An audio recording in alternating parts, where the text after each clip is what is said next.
Hello everyone, আসসালামু আলাইকুম। আশা করি সবাই অনেক ভালো আছেন। আবারও নতুন একটি ব্লগ নিয়ে এসেছি আপনাদের মাঝে। আশা করি আজকের ব্লগটি আপনাদের ভালো লাগবে। সকালে ঘুম থেকে ওঠার পর নিজের রুমটাকে একটু ক্লিন করে নিয়েছি, আর সেটি আপনাদের সাথে একটু শেয়ার করে দিচ্ছি।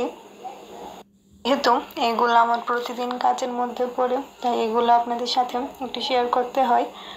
আর এই তো হালকা পাতলা একটু ডাস্টিং করে নিচ্ছি। আর এখনো যেহেতু ব্রেকফাস্ট করা হয়নি, তাই এখন গিয়ে ব্রেকফাস্ট করব। আর রান্নাঘরে এসে দেখি আম্মু চাপটি বানাচ্ছে। যেহেতু আমরা আজকে সকালে একটু লেট করে ঘুম থেকে উঠেছি, তাই আম্মু আর তেমন কোনো ব্রেকফাস্ট বানাইনি, একে চাপটি বানিয়ে দিচ্ছিল। আর এই তো আমার ব্রেকফাস্ট নিয়ে এসেছি। আমি কাঁঠাল তেমন একটা খাই না, এত পছন্দ করি না। তারপরও আম্মু সকালে বলছিল কাঁঠাল খাওয়ার জন্য, তাই একটু নিলাম।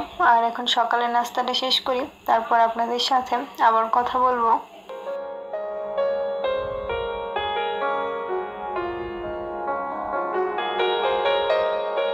আর এই তো হঠাৎ করেই বাসায় বড় আপু এসেছে আমাদেরকে সারপ্রাইজ দেওয়ার জন্য।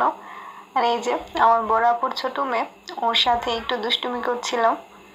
সকালে নাস্তার পর আর তেমন কোনো কাজ ছিল না, তাই বসে বসে ওর সাথে দুষ্টুমি করছি। আর এখন আপনাদের সাথে দুপুরে রান্না বান্নাটা একটু শেয়ার করে ফেলি।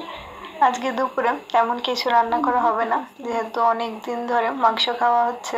তাই আপু বলছিল যে মাংসও আর খাবে না, একটু ভর্তা টাইপের কিছু রান্না করার জন্য। আর এখন যেহেতু কাঁঠালের সিজন, তাই কাঁঠাল তো সবার বাসাতেই আছে, আর আমাদের বাসাতেও আছে। এই যে কাঁঠালের বিচি, আম্মু এই কাঁঠালের বিচি দিয়ে আর শুটকি দিয়ে অনেক মজাদার একটা ভর্তা বানিয়েছে। আর তার সাথে ছিল মাছের ভর্তা। দুইটা ভর্তায় অনেক মজা হয়েছিল, কিন্তু সব থেকে বেশি মজা হয়েছিল কাঁঠালের বিচির ভর্তা।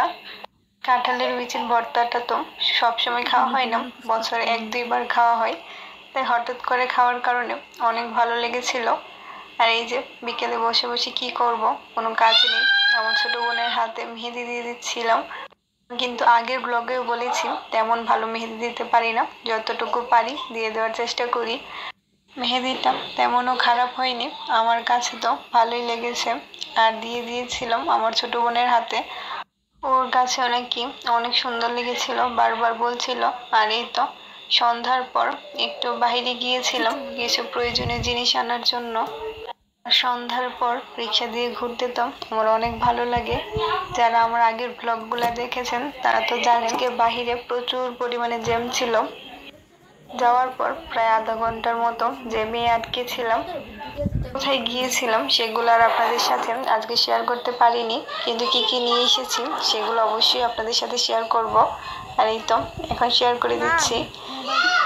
গিয়েছিলাম একটা বেকারিতে কিছু বেকারি টাইপের জিনিস আনার জন্য, যেমন রুটি, বিস্কিট, কেক, এইসবই। আর এখন যেগুলো নিয়ে এসেছি সেগুলোকে জায়গা মতো রেখে দিচ্ছি, আর সেটা আপনাদের সাথে একটু শেয়ার করে দিলাম। এখন আপনাদের কাছে একটা রিকোয়েস্ট করে ফেলি, কারোর কাছে যদি আমার ব্লগটি ভালো লেগে থাকে তাহলে প্লিজ আমার চ্যানেলটিকে সাবস্ক্রাইব করে দিবেন, আর একটা লাইক দিয়ে আমার পাশে থাকবেন। আর হ্যাঁ, অবশ্যই কমেন্ট করে জানাবেন যে আমার ব্লগগুলো আপনাদের কেমন লাগছে। আর এই তো সব কিছু জায়গা মতো রেখে দিয়েছি। আর সবশেষে এখানে ছিল কিছু সন্দেশ।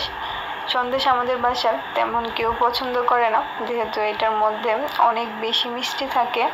কিন্তু আমার বড় বোনের মেয়ে, সে আবার অনেক বেশি পছন্দ করে, আর এগুলো তার জন্যই আনা হয়েছিল। আর এখন আম্মু এই ঝুরা মাংস দিয়ে পিঠা বানাবে, আর সেটা রেসিপিটা আপনাদের সাথে একটু শেয়ার করব। রেসিপি বলতে তেমন কিছু না, এটা বানানো অনেক ইজি। আমাদের বাসায় প্রতি ঈদের পরই এমন ঝুরা মাংস দিয়ে পিঠা বানানো হয়। এটা বাসার সবাই অনেক বেশি পছন্দ করে, তাই আম্মু বানায়। এটা বানানোটা তেমন ঝামেলার না। রুটির আটা করে তারপরে সেটা দিয়ে রুটি বানিয়ে, তারপর রুটিটাকে মাঝখান থেকে কেটে নিয়ে এর মধ্যে মাংস দিয়ে 3 কোনা করে একটা পিঠা বানিয়ে ফেললেই হলো। আর সেটাকে কাঁটা চামচ দিয়ে একটু ডিজাইন করে দেওয়া হচ্ছে সুন্দরের জন্য। এই তো কয়েকটা পিঠা বানানো হয়েছে, এখন হচ্ছে সেগুলোকে ভাজার পালা। আর আমার ছোট বোন এগুলাকে ভেজে নিচ্ছে। হালকা একটু গোল্ডেন কালার হওয়ার পরই এগুলাকে উঠিয়ে নেওয়া হচ্ছে। আর এই তো সবগুলা ভাজার পর আমি একটু সুন্দর করে সাজিয়ে নিচ্ছিলাম দেখার সৌন্দর্যের জন্য।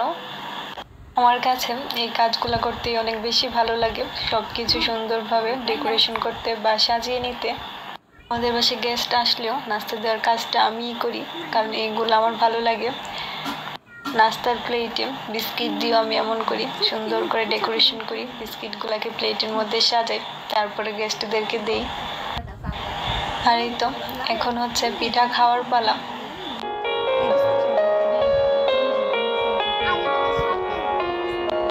সন্ধ্যার নাস্তা খেয়েছি অনেক আগেই, কিন্তু চা খাওয়া হয়নি। এখন সবাই চা খাবো। সন্ধ্যার নাস্তায় যত কিছুই খাওয়া হোক না কেন, আমার বোনদের 1 কাপ চা না খেলে হবেই না। আমি আজকের মতো আপনাদের কাছ থেকে বিদায় নিয়ে নিই। Thanks for watching. আল্লাহ হাফেজ।